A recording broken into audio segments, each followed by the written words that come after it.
umugisha. Mwe mwicariye gato.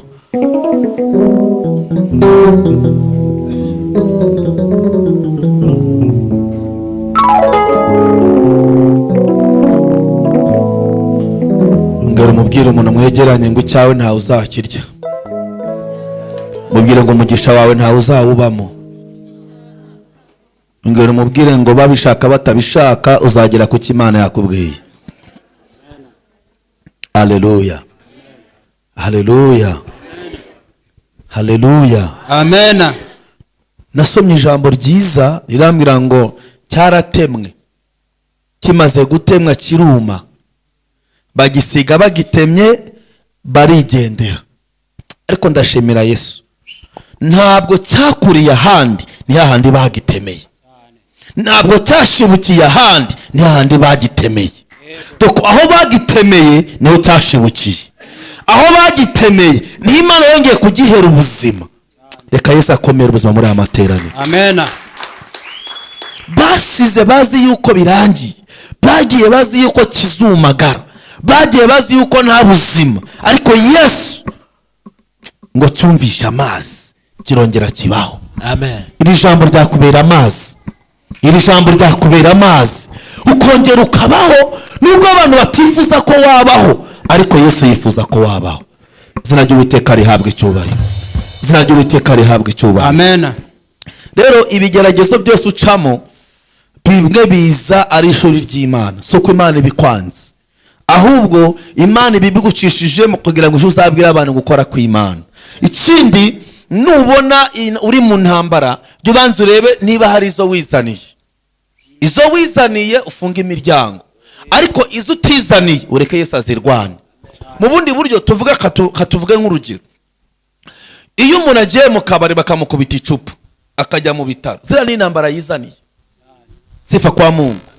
Sifa kwa Mungu. Amen. Hari igihe ushobora kujya gusura umuntu akagufata ku ngufu, zira ni intambara wizaniye.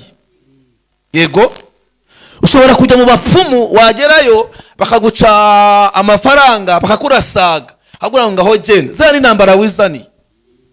Noneho ingaruka zo kujya mu bapfumu ni uko uhura n'imyuka mibi kagenda ikuzengereza. Ariko iyo winjiye muri Kristo Yesu ukabicaremwe gishya, hari imyuka itongera kukwataka. Kubera iki? Hari ahantu buhagaze mu izina rya Yesu. Nizo ntambara tubamo twebwe twakira abantu muri biro.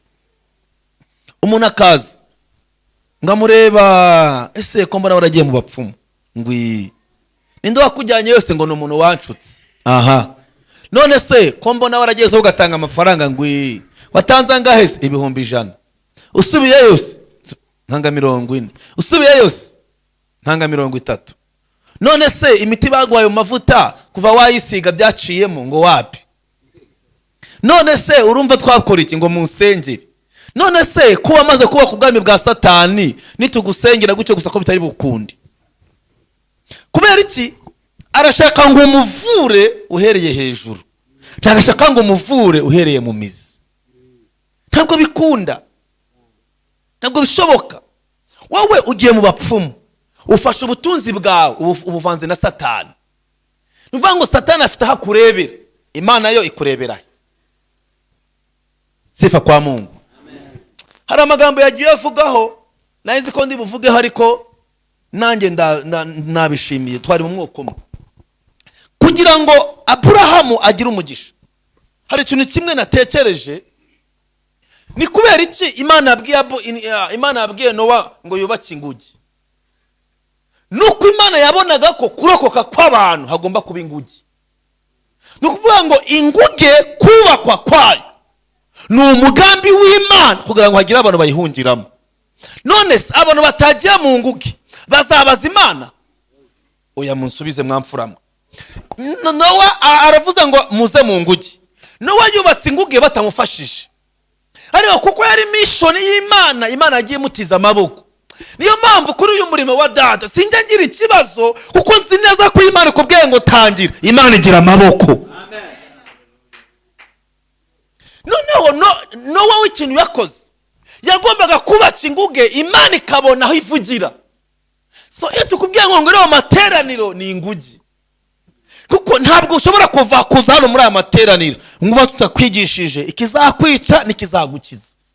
niyo mpamvu nujya gusengera ahantu mugatangira muhimbaza mugasoza muhimbaza nta kintu wize ntukajya uhakunda cyane.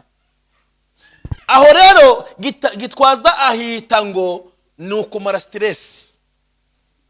donc ni ukumara stress, ni ukuvuga ngo ni ugusimbuka gusa tukamara stress, ariko hanze ntabwo stress birangije. ugirangije mu minota 0 ariko hanze iracyahari. ikintu kituma dukomera ni ijambo ry'Imana. iyo umurokora afite ijambo ntabwo yasambana. iyo umurokora afite ijambo ntabwo yajya mu bapfumu. iyo umurokora afite ijambo ntabwo wagira inshuti mbi ngo ukomeze uzifungurire imiryango. hari abantu ugomba gusepara nabo kugira ngo Yesu akorane nawe. halo, hari abantu ugomba gutandukana nabo kugira ngo Yesu abone agize gute ahakorera. Imana yanganirije inguge hagiyemo abantu bangahe? none se abantu 8 batumye Imana idakora? urakoze cyane. aho rero Imana yanganirije, reba mu nguga abantu 8 n'ibihumbi byari biri muri Sodomo ni Gomora mwisi. urakoze cyane. mwisi yose reba abantu bari hari ukuntu, ariko hajyamo abantu bangahe? ni ukuvuga ngo rero aba bantu 8 niba Yesu yaragize gute yarashaka, uko abandi baze kumvira nde? Nowa. none kangubaza nuko batumvise ndakurahiye ukuri ntabwo ujya mu kabari utazi ko ari bibi. rega muba mwarumvise. sifa kwa Mungu. ntabwo wakuramo ikariso 2 3 utazi ko ari, ahubwo uri inangira. asifiwe Yesu. ariko Yesu arakubwiye ngo yemwe abarushye n'abaremerewe muze musange ndagira gute ndabaruhura. mama wawe hari ibintu yakuruhuraho, papa wawe nawe hari ibintu yakuruhuraho, ariko hari ibindi batakuruhuraho. sifa kwa Mungu. ikindi ukufata Imana nuko uyizera nuko uyumva ni kwiza mu buzima bwawe. ntugakunde ko bagusengera, jya ukunda gusenga cyane. iyo usenga cyane ukura mu mwuka cyane. iyo usenga cyane utsinda demoni cyane. iyo usenga cyane ugira ubuzima. Yesu ashimwe cyane. reba rero ikindi kintu cyantangaje, inyamaswa ngo zarumvise, hakaza ikigore n'ikigabo, hakaza ikigore n'ikigabo, hakaza ikigore n'ikigabo. noneho imvura iragwa, ariko Imana ifite imbaraga. uzi ko icyo gihe ngo nta mvura yahabaga. ni ukuvuga ngo abantu bezaga bivuye ko amazi yavaga hasi. doko amazi yarazamukaga agahinduka imvura, akaburume ibishyimbo bikera bakarya. ariko uwo munsi imvura yaraguye, amazi yo hasi arazamuka nayo hejuru aramanuka, abantu barapfa. Bwana asifiwe sana. Bwana asifiwe sana. kugira ngo Nowa amenye ko imvura yahise, yabikuye kuki? yabibyewe niki? ninde wasubiza? ninde wasubiza Nowa yabyiwe niki ko imvura yashize? ubwa mbere yatumye ndese cyaragarutse, kuki kitagarutse se? abo ni abakristo dusengera bamara gusubizwa nibagaruke. ni ibikona. ubu mfite abantu nasengeye ejo bundi kwa kane twasengeye abantu ngo bajya mu kazi, reka bagende bakore, ariko kondisiyo Imana yabahaye nuko ibyo bazakora bigomba kubahisha iki? uzareba nibatagaruka ngo baze bashima Imana. ni igikona baragitumye kigezeyo, nubwo cyari mu nguge, nubwo cyari hehe, kandi cyumvisha kondisiyo ya hehe yo mu nguge, ariko nicyagize gute? tubana nabo, dusengana nabo, turirimbana nabo, bakwereka ko bari kumwe nawe, ariko niki? ni ibikona. iyo abonye icyo ashaka ava mu rusengero akajya mu rundi, akajya mu rundi. kandi kigusetse bene abo gusa iyo bapfuye babura babashingura. urabizi nta adresse bagira. umubaza ngo usengera ngo nanjye simpazi. usengera ngo mu mutima, umutima niwe uzagushingura. sifa kwa Mungu. ugomba kugira ahantu usengera kuko uzakora ubukwe. Ikindi, nutagira ahantu usengera, serivisi uzasaba pasitori azakwishyuza. Njyewe umuntu yaje hano ngo mushyingire, muca amafaranga kuko ni serivisi ngiye kumuhereza, kandi ubu noneho nazamuye ibiciro, sigaye mbaka turuwasi. Asifiwe Yesu. Ariko umuntu w'umukristo, ejo umuntu yamamagara arambwira ngo nzamushingire kwa gatandatu, ejo arambwira ngo afite igihe 5, arambwira ngo wapi. Asa umugore baramamagara umufiyase we, baranyi nabwiye ngo niba atari turuwasi mujye gushaka undi. Bambwiye ngo ndahenda cyane ngo nigize VIP, arambwira ngo yajyana ujye gushaka uwundi. Nabaretse bari bamaye igihe 5, simeshi igihe 5, ariko nabakatiye. Kubera iki? Nzaguramo Bibiliya, nguremo certificate n'ibindi. Sinjye shingira umugeni muhaye Bibiliya kuko nzi ko nyuma yo ko mushingiye Yesu azakomezanya kubana nawe. Niyo mpamvu nanga Imana ya Bibiliya. Nayanze rero. Ku cyumweru nzaruhuka mu gitondo nze mu service ya 2.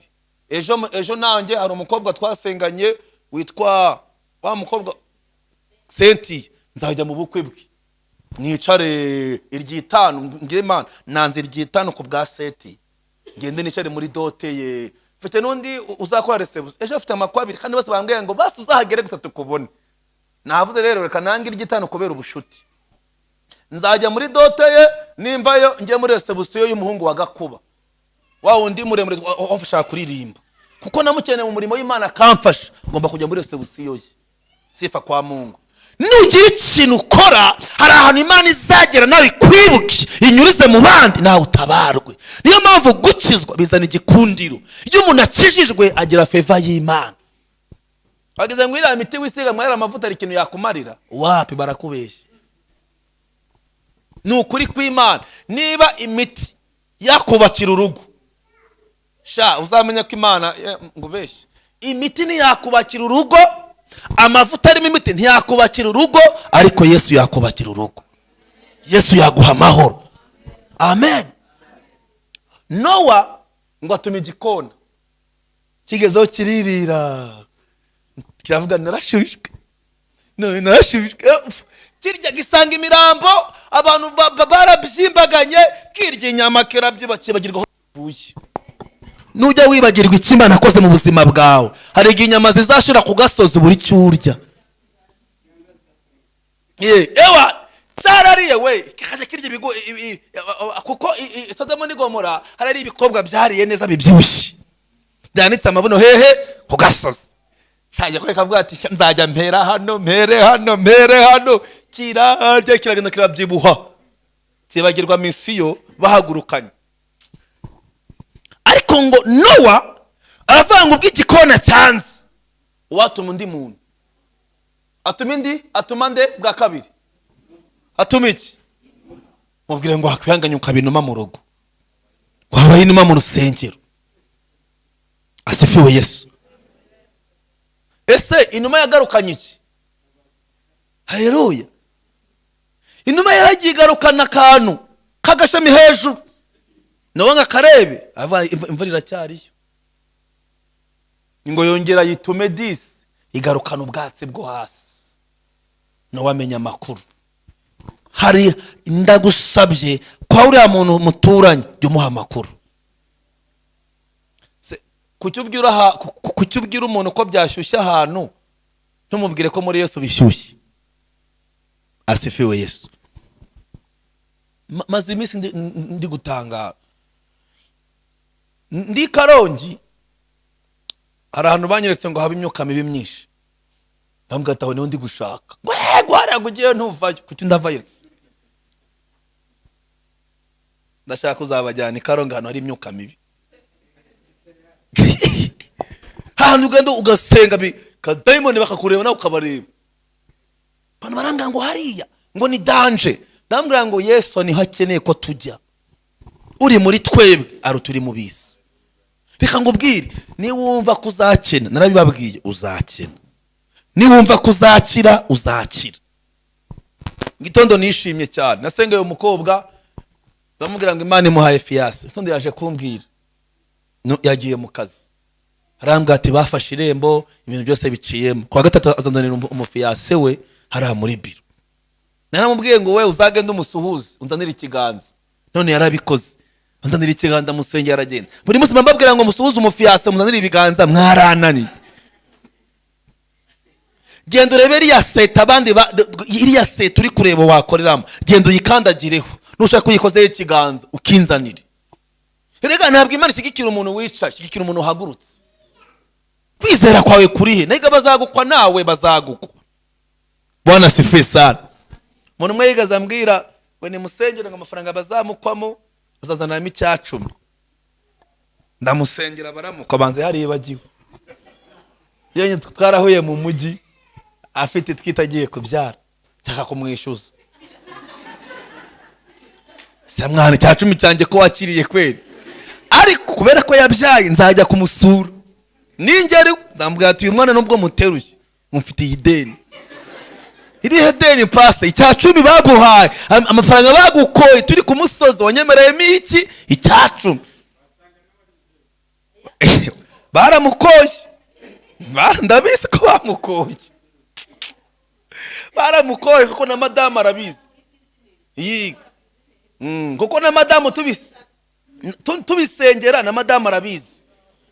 Yazaga ni wanyitwarana kumukeka dusenga. Byari byaranze. Urumva? Of course ngira nzamanza mwibutse n'ukuri kw'Imana byari byaranze, madamu arabizi. Turana kumukeka mu cyuma cy'amasengesho akarandiza we. Umunsi umwe mbona bitari kuvama. Abasore bari hehe koko? Njya 12 mbona batari kuza. Sinzi ahantu nagiye hano mu Rutare. Arimo akajyango gatoyo ndebamo gutyo. Ngo avuga ngo mwami Yesu uko ndi kura muri Rutare ngareba hanze. Reka tumbuka umusore vuba. Umusore abaraje bicamo. Areba bamukoyesha tu anjya turu wasazanje.